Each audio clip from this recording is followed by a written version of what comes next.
Assalamualaikum warahmatullahi wabarakatuh. Kembali lagi dengan saya, The Fool, di konten The Fool and His Mind.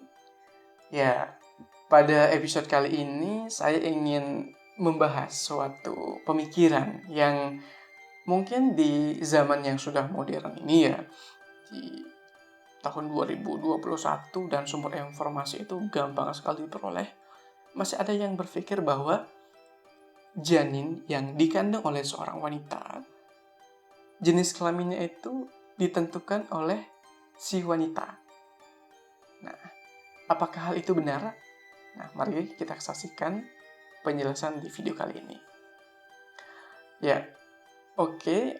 Mungkin beberapa dari kalian pernah mendengarkan bahwa, ataupun punya pemikiran juga bahwa ketika janin yang dikandung wanita itu lahir, baik itu laki-laki atau perempuan, yang bertanggung jawab adalah sang ibu. Kalau bisa dibilang itu 1/4-nya benar, namun 3/4-nya salah. Kenapa? Mari kita pelajari dari awal bagaimana si janin itu bisa berkembang di dalam atau bisa terbentuk di dalam rahim seorang wanita. Nah, kalian pernah dengar nggak suatu sel yang bernama sperma? Ya, sperma itu adalah sel yang dihasilkan oleh organ reproduksi dari laki-laki. Dan ada satu sel juga yang bernama sel telur yang diproduksi oleh organ reproduksi wanita.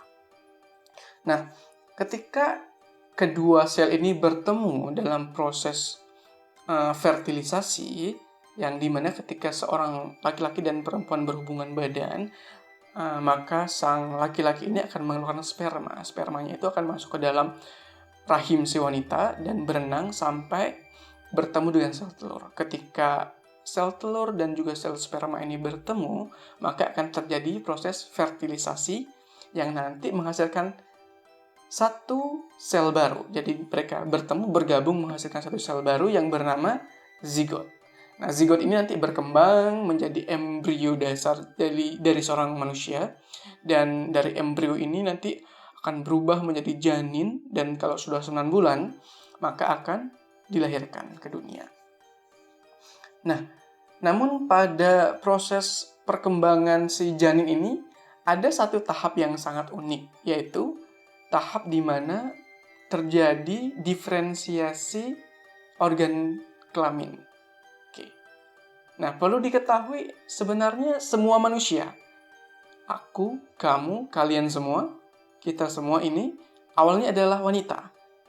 Sampai suatu gen yang bernama gen SRY aktif. Jadi gen SRY ini sifatnya seperti saklar lampu. Tinggal dipencet, klik, maka akan tumbuh yang namanya organ reproduksi. Nah, gen SRY ini itu dari mana sih asalnya?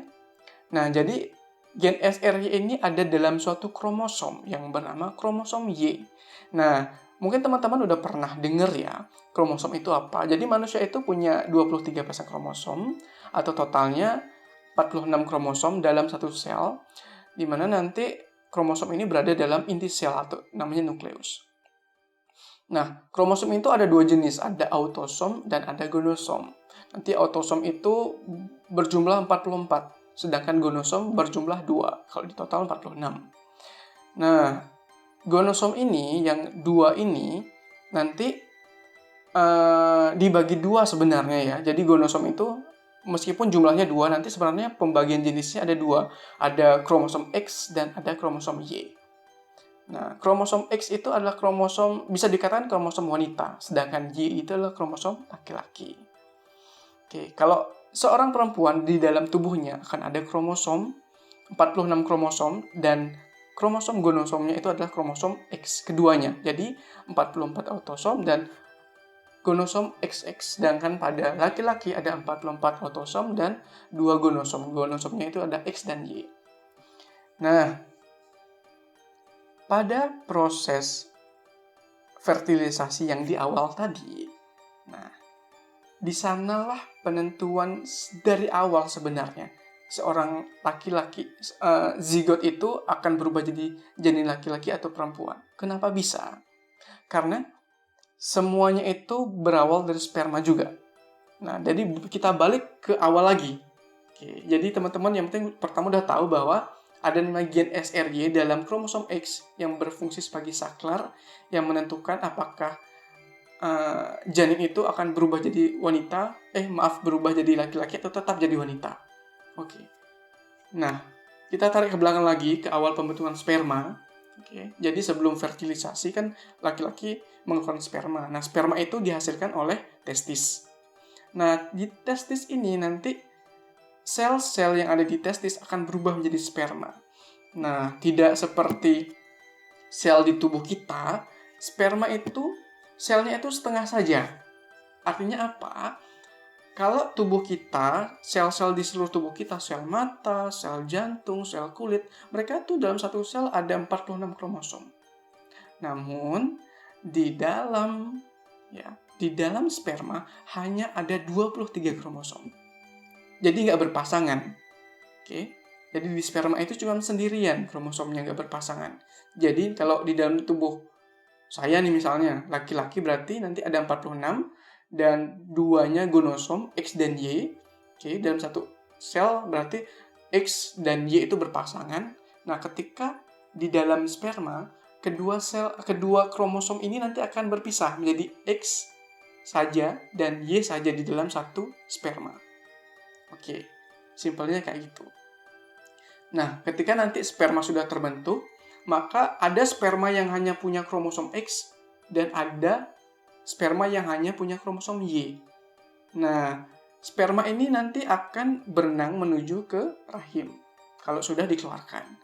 Nah, si sel telur dari wanita itu nanti juga sel telurnya itu sama kayak laki-laki, dia hanya namun spesialnya seperti tadi, wanita itu nggak ada kromosom Y, adanya kromosom X2 kayak itu, X dan X.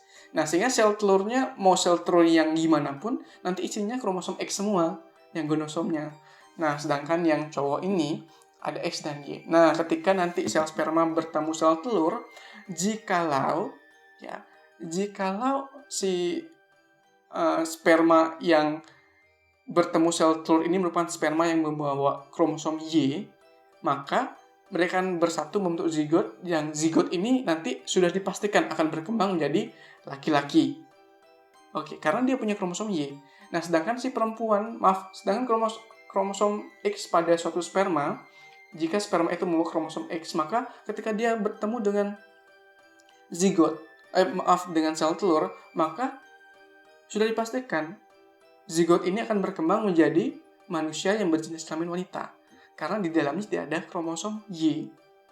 Nah, dari hal ini teman-teman mungkin udah bisa menyimpulkan bahwa siapa sih sebenarnya yang salah atau bertanggung jawab terhadap jenis kelamin suatu manusia itu atau suatu bayi. Ya, yang bertanggung jawab penuh sebenarnya adalah laki-laki. Bukan sang ibu atau bukan si janin itu sendiri. Karena ketika sperma tadi membuahi sel telur, tergantung sperma mana yang lebih kuat. Jika sperma yang dihasilkan itu, yang di dalamnya ada kromosom Y yang lebih kuat, lebih cepat, maka anak yang atau kemungkinan sperma yang bergabung dengan sel telur akan merupakan sperma yang akan berubah jadi laki-laki atau tergantung kromosom Y. Kalau X yang lebih kuat, ya udah X yang bergabung dengan sel telur dan akan terbentuknya janin wanita seperti itu. Nah, namun tadi saya di awal video mengatakan bahwa 1/4-nya adalah tanggung jawab si wanita.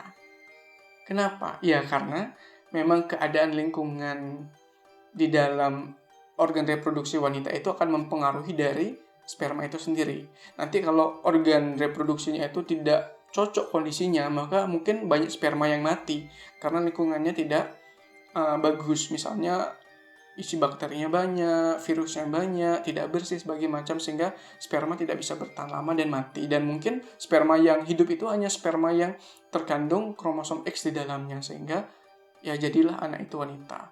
Kalau yang hidup yang Y jadilah laki-laki. Nah, sehingga jika ada teman-teman kalian atau kenalan kalian ketika dia menikah dan anaknya perempuan semua sampai 4 kali mengandung istrinya dan keempat-empatnya merupakan seorang wanita dan dia menyalahkan istrinya karena hal itu, maka berkacalah. Suruh dia berkaca bahwa ini itu merupakan salahmu. Enggak juga ya, ini sebenarnya kehendak Allah ya. Kehendak Tuhan Yang Maha Esa yang memberikan rezeki seorang anak perempuan. Bukan berarti itu hal yang buruk ya, atau hal yang baik juga. Ya sama-sama netral, mau laki-laki mau perempuan. Kita sudah hidup di zaman modern 2021.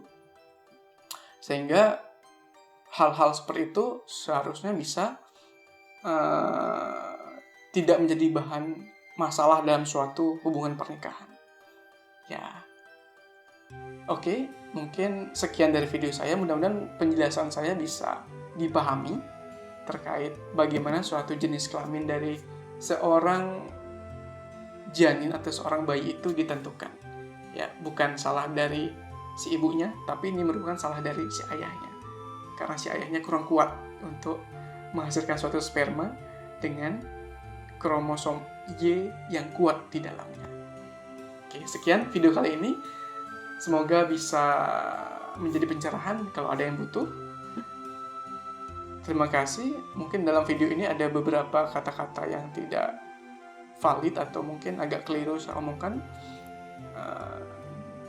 Beritahu saya di kolom komen jika ada, atau mungkin ada penelitian-penelitian terbaru terkait bagaimana suatu sperma itu, kekuatan sperma, atau mungkin penentuan janin terbaru dari suatu